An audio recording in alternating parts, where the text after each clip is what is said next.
Nè ở đâu á trời mà em mặt mày trời mà triệt trời mà phân cái này trời mà em ý mà ngọt vậy ý tra tra đã này tôi hiện tại nó lớn này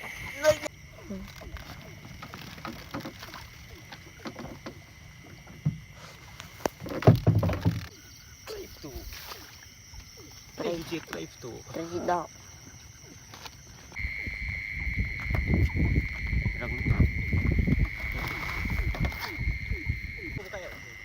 chùa thùng đó con nào này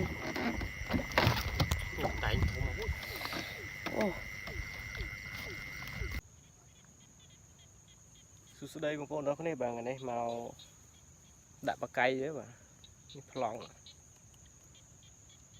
mà đã xạ mà dục ta đang men tray gì ở đấy và đã nuôi chỉ lên đào thái thìจะđào nuôi cày sao mà buồn và cay thì đã xạ một khan mà đã du mà đã xạ mà đâu men tray gì hết mà chạm rong chạm tu sana nó pe dục tao không nêu con bye bye đào nuôi không tray đã bách mình một mặt lại bớt ba một đi mà cay không con đi lên mới cho mình phong giúp nè bật lên đi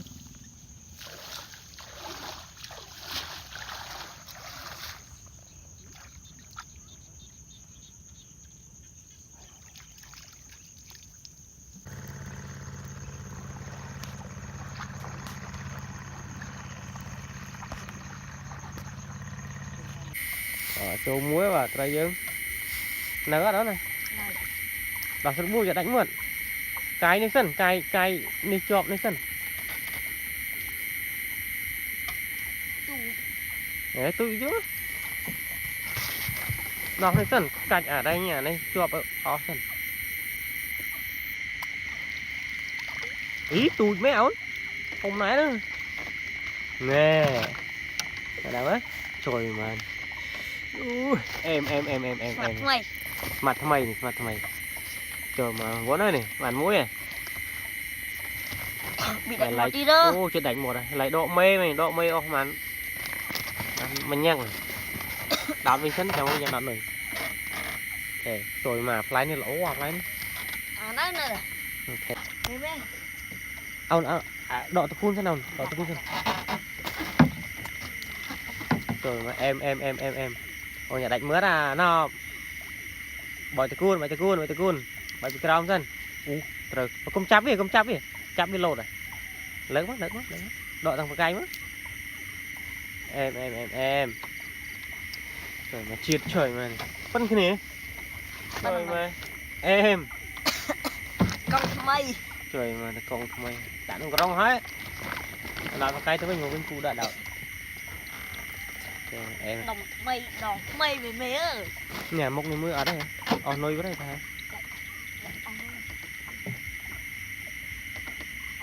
là kia nó mới tiền cái nhỉ mới tiền men không chơi mới tiền men bây giờ tí trời mà phình lầy mà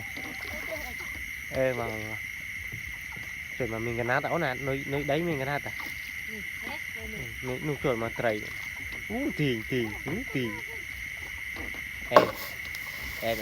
em cho nên bắt vào cây ăn lập á ôn nơ đây chơi bài ai cào vào này cào mặt mây ta con chạy đệt một ngày xong chạy đệt một ngày vâng này nuôi nơ đà cho vô á nuôi lại lập cây tiền ấy kia trên cây mạo cây đó lớn quá trời mà em nạo nữa hả oh my god đáy gì mình đánh phúng à mình đánh con nó này trời mà mình đánh đã là con thúng mình đánh thúng à ui mà Ô, chết trời mai này. Đóng rồi đó. Mà sự đáy Đã nâng rong sân, tựa bên nâng rong.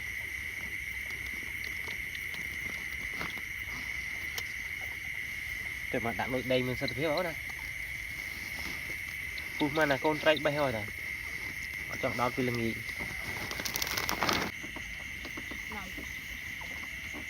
Phải trai à, lũ trai à, ngọt vậy đắng. Lũ trai à. Em ở đó em. Trời mà. Thịt ngọt vậy đắng. Mà lớn quá không? Ừ, lớn quá nhỉ. Ý mà ngọt vậy. Ý trai trai này. Trai cái nào nó lớn này. Nơi đây sẽ được Em á, nơi đây mình sẽ thiệp trời mà em trời mà. Chỉ đồng hồ nơi này. Trời mà mờ mà trời mà vào đây hậu đó ban đây chứ hãy dùng đến đi. Ở trong miền nội bất. Ờ, trong miền nội bất ở đây chứ. Thôi lập ấy là còn khía à. Dạ. Khía ô, khía lại trên cái đó. Tục này. Đào vào cái nhặt về ruột thôi. Nè. Ba vào. Trong cứ tức mấy này anh mình nhỉ. Ơi. Trời cua rồi. Cua hề. Có Tu gì? Đọc máu thế. Ừ, tôi như muối là trâu mông á. Nè, con này. Trâu đo cua. Tôi liệp này đã bắt. Ăn. Rồi mà. Ừ. Gọi là. Wow. Oh my god, thúng à. Cái lạnh. Đã đây rồi, đã đây. Rồi mà. Ừ. Ừ. Trời mà. Bật nồi còn bật đời. Bật nồi ơi. Nên con lại bật nồi mấy nhận con lại mời. Con mơ chậu. Để xa có mấy ăn mơ đây xa con chặt hả bà. Con cha đi cái này lại nè. Cái Bạn mưa trai mà chơi nhưng mà ăn pram bùm mua rồi nè, trong cái sạn. Nơi đây mình bị xuất hiện. Em cònนี่nồi. Nồi dướng, nồi thầm chiết, nồi thầm chiết. Rọp lại mặc sai đi vào đó không? Cái này ngọt. Con này này chụp là ngọt ở trai thôm nó có này. Vẫn về đợi. Anh mới rom tha. Nó về chụp ngọt ở đường miền trai xây mà khám hồn. Yên. Mà này long. Đau không? Men. Chúng mình nào? Anh thấy sẽ đau đấy này, một má mà này một trai. À gì à? À gì hay anh tích tiêu lên linh này. Đau không đang. Là nồi kia là em chơi. Đau không Sẽ nữa. đau.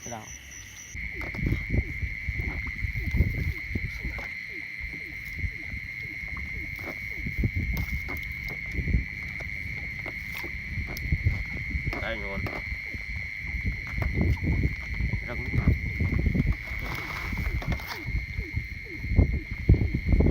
Rồi đó này.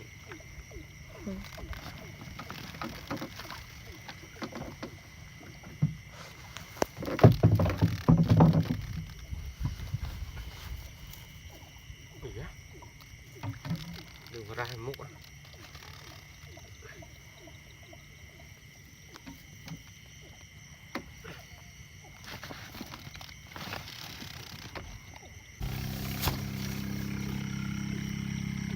Vãi nhỏ này. Đấy. Trời mà chết trời mà. Lại tôn.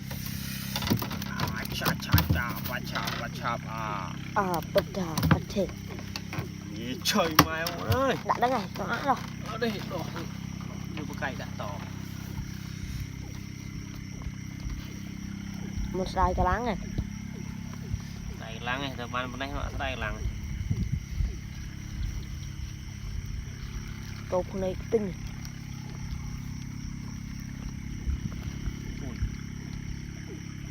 Ngon.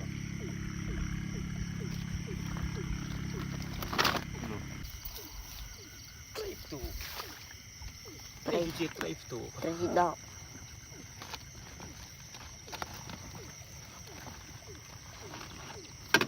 Đang mình cái này. Hả? À, đi cùng đang mình cái này. Ừ, phải đang vô xem đi. Xin chào luôn. Đi cái gì? Có chào. Nếu tôi cho ấy ban vào ngay rồi.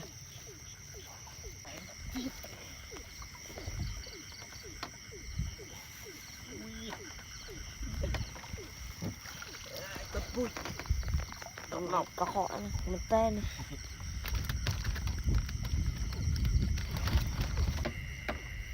lập có cây bạn này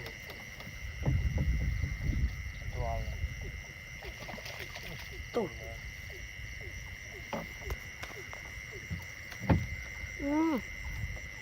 lập có cây luôn cây tủ nó thùng đó con này đánh ồ bật hồn đấy mày nó vẫn đánh rồi trước mà nè chứ nó sẽ là tay rùm vì sạt với rùm